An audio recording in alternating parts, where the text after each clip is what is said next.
EMRS 2024 को लेकर के बहुत सारे सवाल थे आप लोगों के और उन सवालों का आज डिस्कस करने वाली हूँ।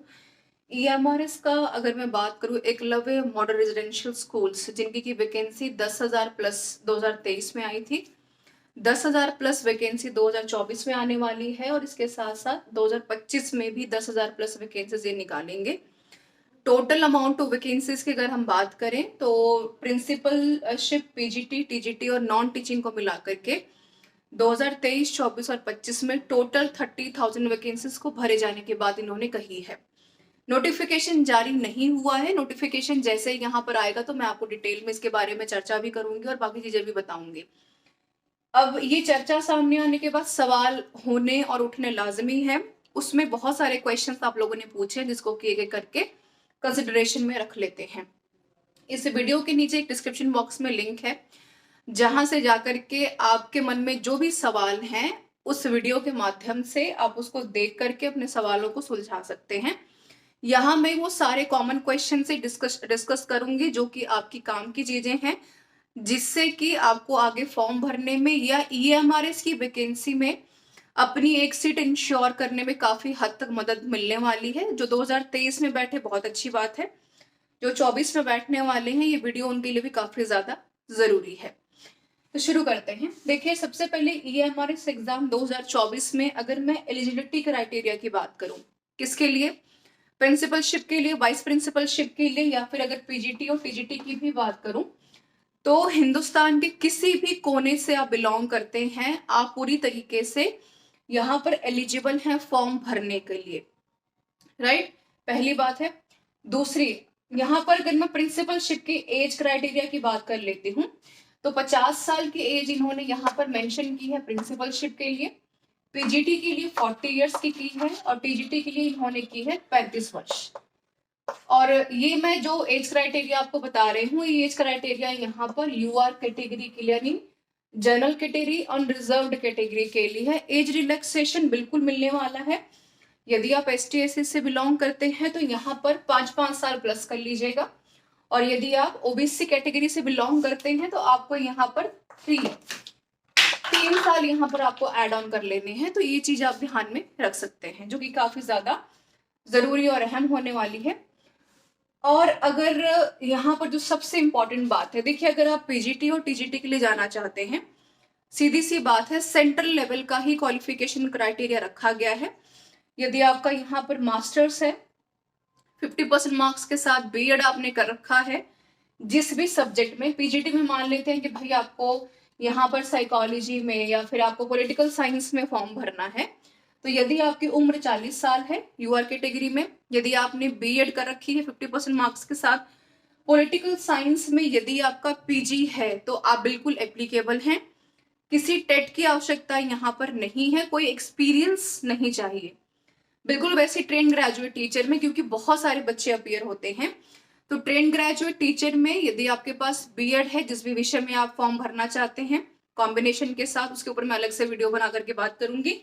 एक मोटा मोटा मैं आइडिया यहाँ पर आपको बता रही हूँ। साथ में अगर आपने बीएड कर रखी है, साथ में अगर आपका सीटेट पेपर 2 क्वालिफाइड है यहाँ पर, तो बिल्कुल आप एप्लीकेबल हैं। और अगर एज आपकी 35 ईयर है यूआर कैटेगरी में तो आप फॉर्म भर सकते हैं। ये तो एक थी एक डायरेक्शन की बात, केंद्रीय विद्यालय की, नवोदय विद्यालय की। सेंट्रल लेवल पर जो भी वैकेंसीज आती हैं उनका यही क्राइटेरिया रहता है। अब बात कर लेते हैं जो काफी ज्यादा जरूरी है, सिलेबस वाला सेक्शन। सिलेबस क्या है, कितना क्या पूछा जाएगा, इसका एक पूरा PDF Telegram channel beat the competition पर अवेलेबल है, जिसका कि लिंक डिस्क्रिप्शन बॉक्स में है, तो आप जाकर के वहां से भी पूरी डिटेल ले सकते हैं। इसके अलावा YouTube channel beat the competition पे मुझे लगता है कि मोर ओवर 80+ वीडियोज ऐसी हैं जो कि आपके हर एक डाउट का आंसर देने वाली हैं। लैंग्वेज, जनरल अवेयरनेस, क्या पढ़ना है नहीं पढ़ना, हालांकि इसके बारे में एक एक करके चर्चा करेंगे, पर अभी एग्जामिनेशन पैटर्न को बस देख लेते हैं कि यहाँ पर पूछा क्या जाने वाला है। और क्योंकि एग्जामिनेशन पैटर्न 2023 के जब पेपर को देखने के बाद इस एग्जामिनेशन पैटर्न को समझना, जानना उतना ही ज्यादा जरूरी है जितना ज्यादा आपको एग्जामिनेशन को क्वालिफाई करने की क्यूरियोसिटी है, राइट? ये बहुत इंपॉर्टेंट है। सिलेबस में कुल मिलाकर के यदि आप पीजीटी या टीजीटी में फॉर्म भर रहे हैं, या नॉन टीचिंग के कुछ सेक्शंस को अगर देख लें, प्रिंसिपलशिप में फॉर्म भर रहे हैं, कुछ चीजें आपसे पूछी जाएंगी। और मेरा जो प्रायर फोकस है वो भाषा और लैंग्वेज के ऊपर, तो इसके ऊपर मैं आपका बिल्कुल 1 मिनट लेकर के इसके ऊपर डिस्कस करूं, क्योंकि लैंग्वेज बहुत इंपॉर्टेंट है, इतनी इंपॉर्टेंट है जितनी ज्यादा आपके लिए इस पेपर को क्वालिफाई करना, राइट। सिलेबस वाली सेक्शन के ऊपर चलते हैं। सिलेबस में जनरल अवेयरनेस पूछा है इन्होंने, रीजनिंग एबिलिटी पूछी है, आईसीटी पूछा है, टीचिंग एप्टीट्यूड पूछा है, राइट। ये जो सेक्शन है और प्लस लैंग्वेज भी अगर मैं जोड़ लूं तो 4 के साथ 1 से लेकर के पूरे 5 सेक्शंस में इन्होंने कंसिडरेशन किया है इसको पार्ट ए में, या कहेंगे पार्ट 1 में, राइट। पार्ट बी क्या हो जाएगा आपका, सब्जेक्ट कंसर्न। उदाहरण के तौर पर जैसा कि मैंने पहले बताया कि पीजीटी में पॉलिटिकल साइंस है, तो आपका पीजीटी में वही पेपर हो जाएगा आपका 80 नंबर का, और बाकी ट्रेंड ग्रेजुएट टीचर में वही पेपर सब्जेक्ट कंसर्न का हो जाएगा 75 नंबर का। ये काफी जरूरी हो जाएगा क्योंकि सब्जेक्ट कंसर्न बहुत इंपॉर्टेंट है जितना कि पार्ट ए आपका, क्योंकि बैलेंस को यहाँ पर मेंटेन करना बड़ा इंपॉर्टेंट है, वरना आपको काफी मुश्किलें हो सकती हैं पेपर को क्वालिफाई करने में, राइट। तो अब हम चलते हैं यहाँ पर। अब आप सोचेंगे लैंग्वेज में ऐसी क्या खास बात है। देखिए लैंग्वेज में अगर आप यहाँ पर फॉर्म भर रहे हैं पीजीटी में, राइट, तो आपसे पूछेंगे यहाँ पर 20 नंबर का, और अगर आप यही फॉर्म टीजीटी में भर रहे हैं तो भाषा आपसे पूछी जाएगी 30 नंबर की, ठीक है, राइट। अब इसी 30 नंबर और 20 नंबर को देख लेते हैं सब्जेक्ट कंसर्न के अलावा।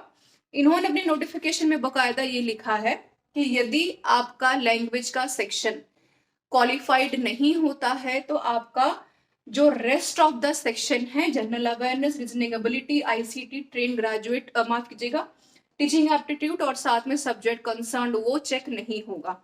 अब आप सोचेंगे ये कैसे हो सकता है, ये तो बहुत इंपॉर्टेंट हो जाएगा लैंग्वेज वाला सेक्शन। तो उतना ही इंपॉर्टेंट है, सिर्फ क्वालिफाई ही नहीं करना है, क्वालिफाई के साथ साथ आपको कुछ यहाँ पर पर्टिकुलर स्कोर करना बड़ा इंपॉर्टेंट है। जैसे अगर मैं बात करूं कि टीजीटी में तो इन्होंने 40% का क्राइटेरिया रखा है, यानी कि देखा जाए तो 30 में से कम 12 सवालों को आपको सही करना इंपॉर्टेंट है, जिसमें से इन्होंने तीन सेक्शन पूछे हैं। एक आपका हिंदी हो जाएगा, एक इंग्लिश हो जाएगा, ट्रेन ग्रेजुएट टीचर में एक हो जाएगा रीजनल सेक्शन, जो आप अपनी मन मर्जी से चुन सकते हैं। तीनों को मिला करके आपको यहाँ पर 12 नंबर स्कोर करने काफी ज्यादा क्रूशियल इंपॉर्टेंट हो जाएगा। ऑन द अनदर हैंड अगर मैं पीजीटी की बात करूं तो 20 नंबर में से अगेन 40% का क्राइटेरिया रखा है, यानी कि बहुत इंपॉर्टेंट है कि इंग्लिश और हिंदी को मिलाकर के आपको यहाँ पर कम से कम 40% मार्क्स लेना इंपॉर्टेंट हो जाएगा, नहीं तो आपका बाकी का पेपर चेक करना अगर नहीं होगा। इन्होंने जो बकायदा लिखा है, नेगेटिव मार्किंग भी साथ में है 2.25 की, ठीक है। तो ये आप मान के चलिए कि 1/4 की नेगेटिव मार्किंग के साथ लैंग्वेज को डील करना और एक अपने आप में न सिर्फ टफ काम है, बल्कि अगर general awareness, reasoning ability, ICT को भी देखा जाए तो यहाँ पर भी आपको कुछ सेक्शंस पर अपनी कमांड बनानी पड़ेगी। अगर आपको EMRS 2024 में 10,000 सीट में से किसी भी एक सीट के ऊपर अपनी जो है पोजीशन को सिक्योर करना है, ठीक है। तो ये जो बातें थी मैंने जुड़ी हुई बिल्कुल आपके साथ की है, जो कि आपके कमेंट सेक्शन में पूछे गए थे। एज क्राइटेरिया, एलिजिबिलिटी, सिलेबस और लैंग्वेज वाला सेक्शन।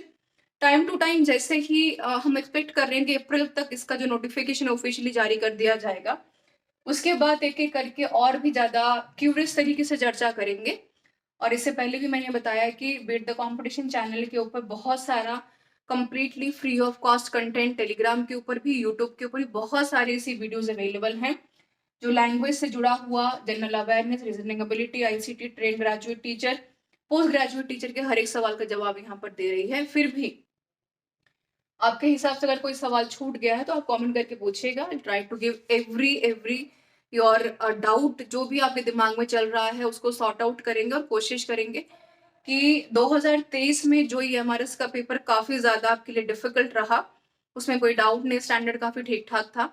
2024 में EMRS की जर्नी काफी ज्यादा आपके लिए स्मूथ और बेहतर होने वाली है, क्योंकि एक बार एग्जामिनेशन हो गया है तो थोड़ा बहुत कह सकते हैं कि एक अबाउ आइडिया हमें हो गया है कि हमें इसके लिए प्रॉपर क्या पढ़ना है और किस तरह की प्रिपरेशन हमारे लिए जरूरी है। बाकी सारा कंटेंट अवेलेबल भी है टेलीग्राम के ऊपर भी, और beat the competition Google Play Store के ऊपर जाकर के डाउनलोड कर लीजिए। ईएमआरएस का टेस्ट सीरीज भी अवेलेबल है। सिलेबस में कोई चेंज नहीं है। जो सवाल आपने एक और पूछा है मैं यहाँ पर बता देती हूँ, और इससे ज्यादा जो टेस्ट सीरीज में है प्रैक्टिस के लिए अवेलेबल है, उससे ज्यादा पढ़ने की आपको आवश्यकता नहीं है। This is all about this session everyone. मिलते हैं नेक्स्ट वीडियो में कुछ यूजफुल कंटेंट के साथ। DSSB, UPTGT, PGT, UGC net की तैयारी चल रही है चैनल के ऊपर ऑलरेडी, तो उसको आप ज्वाइन कर सकते हैं। काफी फ्री ऑफ कॉस्ट कंटेंट है, उसका फायदा उठाइए, शेयर कीजिए और मैक्सिमम लोगों को जोड़िए ताकि बाकी लोगों का भी फायदा हो पाए। This is all about this session. Thank you so much for being with me.